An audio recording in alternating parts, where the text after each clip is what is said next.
Yo, what's good, beautiful people? It's your boy Baba J. Welcome back to my YouTube channel. Of course, today is the day after Arsenal's 3-2 win at Stamford Bridge against Chelsea in the Carabao Cup. And yeah, it was a game that we were all looking forward to for multiple reasons. Of course, Arsenal, we have a bad recent history with semi-finals. I think our last four semi-finals we've been knocked out by Newcastle, Liverpool, PSG, and I'm getting sick of it. I am getting sick of it. So I was expecting a performance yesterday, mainly because I really want to win something this season. And the Carabao Cup is the first trophy that is on the table for us to win this season. And we've been fantastic this year. There's definitely a difference in the way that we're playing, in the confidence around the team, the squad depth. So it's moments like that you get to show who you really are and let people know that we truly mean business this year. So going into the game, I don't think I was nervous, or as nervous as I usually would be going into a game at Stamford Bridge. And obviously there's many reasons for that. Reason number one is, we've got a really fit squad right now, other than obviously Mosquera, Hincapié, and Calafiori. Most of our players are fit and available. So that's always a bonus, especially when we've been playing most of the season with so many hampering injuries. So that's a bonus, that's a plus. Second reason is Chelsea were missing a lot of players, and their manager is literally only 2 games into his managerial career. So I was expecting a win, and a win is exactly what I got. However, that doesn't tell the full story. It was it was an enthralling game, and I've seen Arsenal play many games this season where we've been the better team, but it's been a bit, boring, a bit lackadaisical, kind of haven't got out of first gear. And I would say this game we were a lot better. And I think the way that Chelsea set up to play, it kind of played into our hands. But we're going to get into a lot of that in this video. So this is the start of a new series. I think every game or every important game, especially for Arsenal, I'm going to be doing 6 things that we learned from this match. So let's kick things off and get straight into it. All right. So the first thing that we learned from this game is that Martin Zubimendi is criminally underrated. Criminally. And there's many reasons why I'm saying this. I personally think he has been one of the best midfielders, not only just in the Premier League, but in Europe this season. And bearing in mind, Arsenal for many years struggled with this role within the team. And I think Thomas Partey came in. Obviously, a lot of people were incredibly happy. We saw the infamous AFTV video dancing outside the Emirates when we signed him. And that's because we'd been missing a player of a high quality in our midfield in this role for many years. And in those years, Arsenal were weak. They were lackluster. They lacked the ability to control games, and they lacked the ability to defend our backline competently. So Thomas Partey was an integral part of our team. And in those many years where we were challenging for the title, of course, him being injury prone, it hurt us when he wasn't in the team. It hurt us massively. So anybody stepping into that role was going to have to fill some big boots. And for Zubimendi to come into this midfield, under the pressure of stepping into those big shoes, but also stepping into a team that was expected to go on and win the Premier League, it is not easy. It's not easy at all. And I must say, from day one, even from pre-season, I have been more than impressed with this guy's contributions to Arsenal Football Club. Don't get me wrong, he's had a few moments and a few games here and there where he hasn't been at his best or he's been caught out. But for the most part, he has been phenomenal. And yesterday, that quality was on show for everybody to see. I think it's strange in the modern game. I think especially when people are so disingenuous, they tend to focus on the things that look good and they tend to ignore the things that are important, but often don't get noticed by the average fan. His positioning off the ball, 10 out of 10. His awareness on the pitch, 10 out of 10. His ability to control a game and set the tempo, 10 out of 10. And in recent times, in fact, pretty much throughout the whole season, we've seen that he has the ability to get forward and be a goal threat. This guy scored 4 goals this season and got 3 assists from CDM. That is not a joke. However, when I see people having their conversations about who are the best midfielders in the league, his name never gets brought up. Never. But why?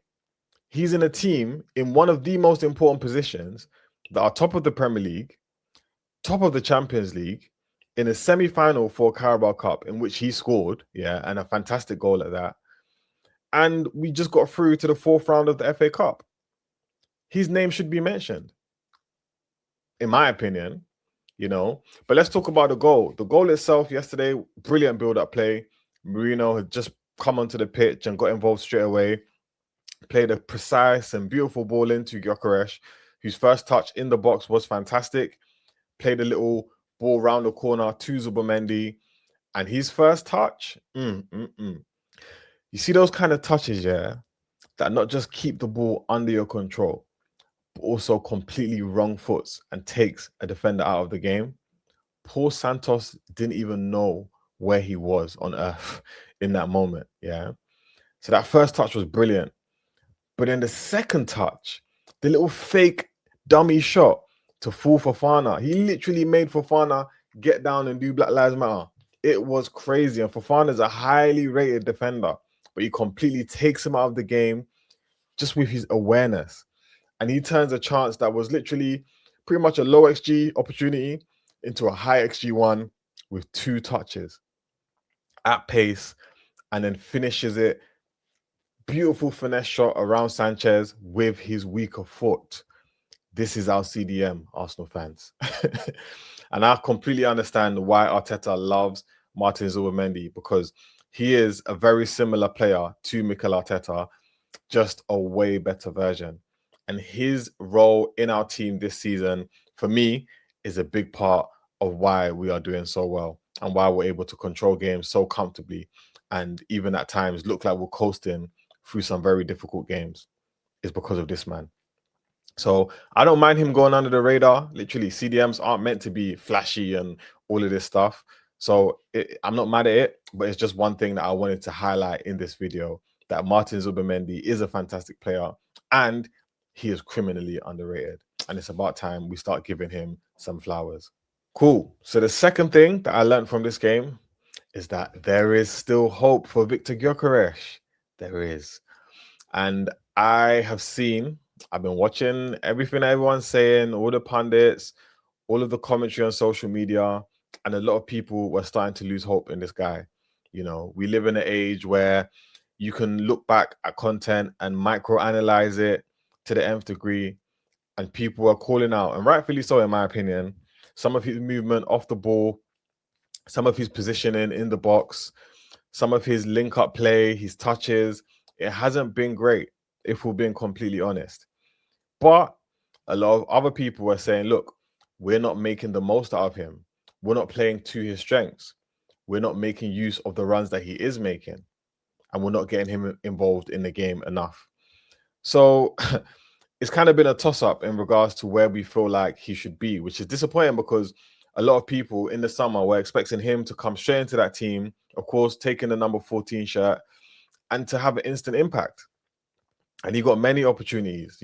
Jesus has been injured. Kai Havertz has been injured. So he was literally our only striker. And some would argue that that is an advantage. Others would say it's a disadvantage. Personally, if I'm a new player coming into a new team, I would love to be playing week in, week out.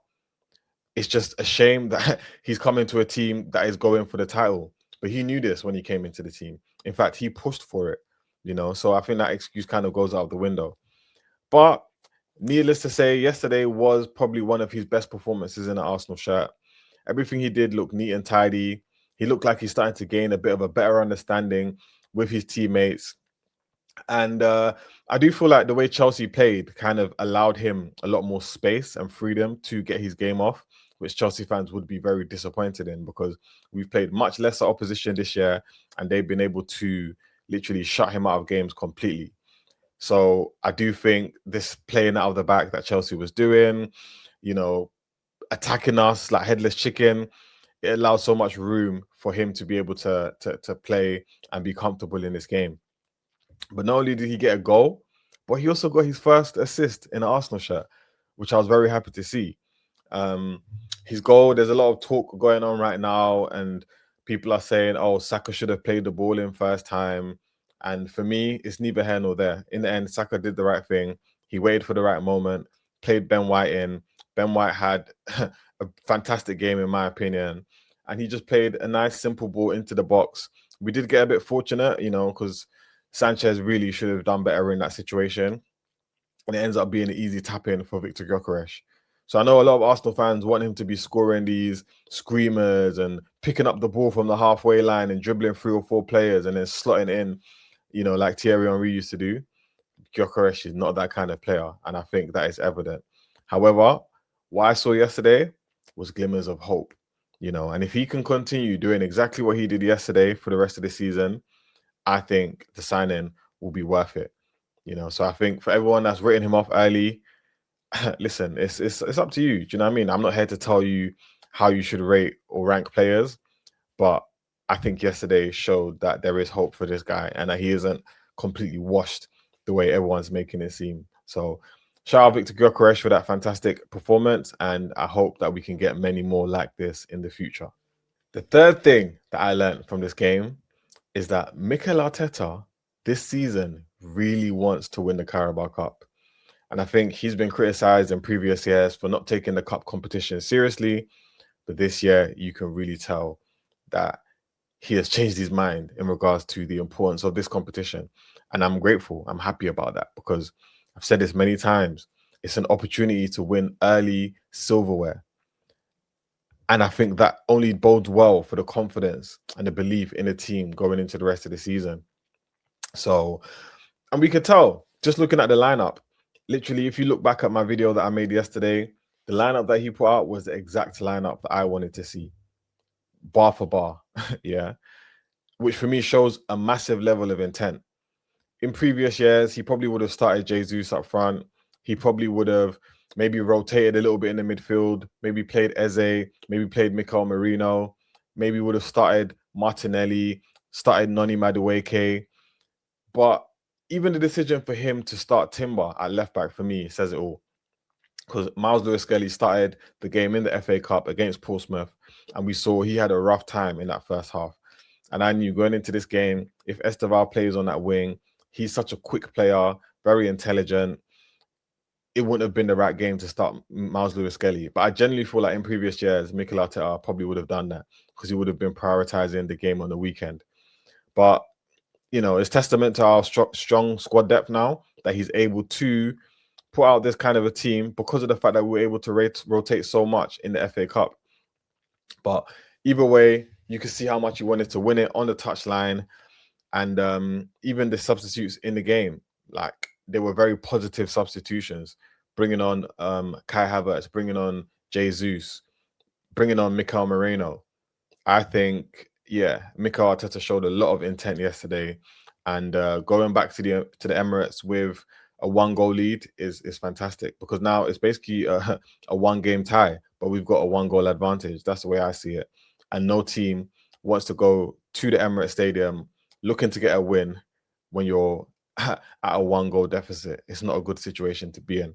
So kudos to Mikel Arteta for the strong lineup, for the substitutions, and just for the intent overall in the game. I was very pleased with what I saw yesterday, other than the defense. Yeah, but that's we don't need to talk about that in this video. The fourth thing that I learned from this game yesterday at Stamford Bridge is that Chelsea fans have massively overrated their squad depth. Massively. And I do blame them, but I don't to some extent, because they obviously played in the Club World Cup. They got a chance to see a lot of their new signings in a competitive environment up against some decent oppositions in the latter phases. And I think that led them to believe that some of their players were a bit better than they were. But in recent times, Chelsea fans have been known, notoriously actually, for overrating their players. And I think yesterday was a perfect example of this. So I've heard Chelsea fans at the beginning of the season say that they have the second best squad depth in the league after Arsenal. Yeah. But they're not too far behind us. So that means they think they have better squad depth than Liverpool and Man City. And I'm just like, in what world has that been proven? Surely for you to make that kind of statement, you have to prove it one way or another. And I think yesterday was the perfect opportunity to prove that. I'm not here to be giving Chelsea, kumbaya, all of this excuses, saying, oh, they were missing XYZ player. Like, who cares? We all get players injured for our season. We all have players that are suspended. Deal with it. You're meant to be a team that's competing for the biggest honors. Teams that compete for the biggest honors, unfortunately, you don't get to make excuses, especially in a semi-final, especially when you're playing one of your biggest rivals, and especially when you supposedly have this amazing squad depth. It makes no sense. We've all had to deal with injuries. So I was expecting you guys to be able to field a team that would be competitive. But when I look not only at the starting lineup, but look at the substitutions. Look at their bench compared to ours. They were bringing players on the pitch that I've never heard of, never seen a day in my life. That's what we were doing last year. We had players on the bench that ultimately were never really going to make it at Arsenal Football Club. And I'm not saying that these guys aren't going to make it at Chelsea. I don't want to put that on them. Listen, I pray that they go on to have amazing careers. But respectfully, when we look at our bench and we have Eze, who didn't even come on, Noni Madueke, who was arguably a starter in your team last year, not even coming onto the pitch. We have Miles Lewis-Skelly there, who's a young player, but he's got Champions League experience. We've got Gabriel Martinelli on the bench, who's having a fantastic season. We've got Mikel Merino, who is who's an international level player, who's killing it for both club and country. David Raya, who's our starting goalkeeper on the bench. Nordgaard, who was the captain of his previous club. And Gabriel Jesus. That's a crazy bench when you compare it to your bench. There's not one player on your bench. Yeah. Garnacho did well when he came on. I'll give you that. And I think Garnacho, in my opinion, was actually a good signing, but only if he's going to be used as exactly what he was used for yesterday. But the truth is, I don't know if the person starting in front of Garnacho is much better.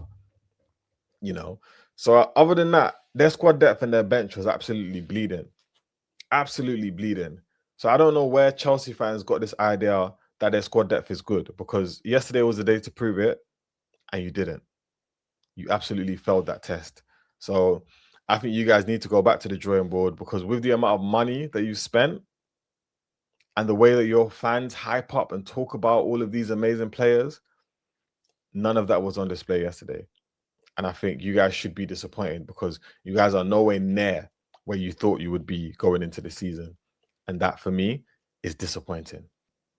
The fifth thing that I learned from this game is that Esteval is a baller. I would say he is probably the one positive from that game for Chelsea. Maybe the two or three, actually. Garnacho's impact off the bench was another one. Esteval's performance. I think Enzo Fernandez was good as well. But for me, this kid was a shining light for Chelsea. But one thing I will say is that he needs time to develop. Stop comparing him to Bukayo Saka.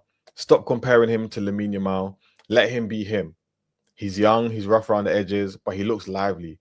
And no one could deny that there is a talented young player here that you have on your hands. Yeah. But just cool down, maintain down. Yeah. Let him grow into this role in the Chelsea team. And I like what your manager said, that he's not trying to protect him, but he's trying to, I forgot the word that he used, which for me, it makes sense. It does make sense, because people are trying to say that he cooked timber. I don't know if that's what you lot classify as a cooking, then that for me typifies Chelsea and the mentality right now. Because although he did get past him a few times, bear in mind Timber's playing on his weaker side, so that means every time Esteval cuts in, Timber's basically, in a situation where he's at a disadvantage immediately. Do you understand what I'm trying to say? But ultimately, He had one shot on goal, which was decent. The other shot he had on goal, he was offside, and he got caught offside many times. So I feel like he was good, but cool down, guys. Like, relax. I think he won you guys 2 corners, but other than that, he wasn't fantastic. We've come up against much better wingers, and you guys treat him like a young player. Don't treat him like he's some world beater. Yeah, just let him be what he is, which is a good young prospect, a lot of promise, very exciting, very entertaining to watch, but don't blow it out of proportion. That's all I would say. Liam Rosener's system will not work at Chelsea. You guys might think that's harsh, but I saw enough yesterday to see very clearly what this man is going to try and implement at Chelsea. He wants a goalkeeper that is going to have a lot of touches and is going to basically act as a regista from that goalkeeping position. That is crazy to me, considering Sanchez is not that kind of guy. One thing I think Maresca was doing well is that he was limiting the amount of time and touches that Sanchez was getting and allowing him to focus on some other aspects of his game that in the past was lacking. So he's claiming of crosses and he's just overall concentration in the game. And don't get me wrong, I don't think Sanchez's distribution is bad. I actually think his distribution is quite good. But that's when he's not under pressure. When he's under pressure, and he's forced to keep his foot on that ball and link up with the players around him, he was looking so shaky. And I don't know, watching that game from a Chelsea fan's perspective, that would make me nervous. And the last thing you want to do is make your teammates and your fans in that stadium nervous. Like, it's just not good. And we saw that, I think, going into that game knowing that he's going to have to do that against this Arsenal team, which are one of the best pressers in the league, I think you could see that pressure weighing on him. You could just see it in his body language, in his facial expressions. And today he made 2 horrendous mistakes that literally gave Arsenal the upper hand. And if you're going to be going into games basically giving the opposition an advantage straight off the bat, in this Premier League, and you guys are in the Champions League, dangerous, man. And not only that, I just don't feel like you guys have ball playing centre backs either. So the players that you lot have don't really match the system that he's trying to implement. And for me, that's just a recipe for disaster. And the thing that was the nail in the coffin for me is there was a moment in the 93rd minute, where Chelsea needed to go and get the ball into our final third. Sanchez has the ball. And instead of him just kicking it down the field and hoping for the best, he's there trying to play tiki-taka on the edge of his box. And as an Arsenal fan, that was such a relief. I was like, oh, fantastic. Do you know what I'm saying? Whereas if he had just played that ball long and then tried to get a flick on, that would have made me a lot more nervous. And it would have made the Arsenal fans a lot more nervous and the Arsenal players a lot more shaky. We've conceded some late goals this season. And most definitely, none of them came from goalkeepers playing tiki-taka like that out of the edge of their box in the 93rd minute. But that just showed me that he is telling his players, this is how I want you to play. No matter what the game state is, I want you 80 to 90% of the time to try and find a player that's free and play the ball to them and try and work it through the lines, which for me is crazy with this Chelsea system. And bearing in mind, like, the way that Chelsea sign players and the way that they've got them on all of these long contracts, I don't think it's going to be as easy as they think to just get rid of players and just replace them with people who match a manager's system or coach's system who might not even be there in a year's time. I just don't think it makes sense. So unless he's the type of coach that is adaptable and that is willing to change based on what he sees is working and isn't, what he implemented yesterday, if this is his system and his style of play, it's not going to work. And I can guarantee that with this crop of players, in my opinion. So guys, that has been my 6 things that I learned from this Chelsea versus Arsenal game. Of course, we still have the second leg to play, which I believe is in a couple of weeks' time. But in between then, we've got a few more games. We've got who we got on the weekend? We've got Nottingham Forest away on the weekend, and we've got Inter Milan in the Champions League. I think there might be a few other games as well. But yeah, we've got the points now. Now it's time to focus on our upcoming fixtures. And we need to keep this momentum going, keep bedding in our players that are just coming back from injury into the team. Hopefully we can get Calafiori back, Hincapié back, Mosquera. I think a few of them might be close to returning. So yeah, things are looking positive for Arsenal right now. And yeah, I don't know how the Chelsea fans are feeling. Some of them are celebrating this loss to Arsenal, and others are fuming because it has been 8 years since Chelsea have beaten us at Stamford Bridge, which is diabolical. It's diabolical for all the chat and the hype that these guys display online and on social media. I just couldn't believe it when I heard that stat. But as an Arsenal fan, I could do nothing but smile. Arsenal's superiority. Hopefully we can, a trophy would be the cherry on top, basically, for this season. So yeah, fingers crossed. So guys, that's been it. If you like this video, drop a like, subscribe, hype it up if you have the option to. And yeah, follow me on all social media, and I will be back within the next couple of days to preview the weekend's fixture. But yeah, peace. It's what the world been missing right here.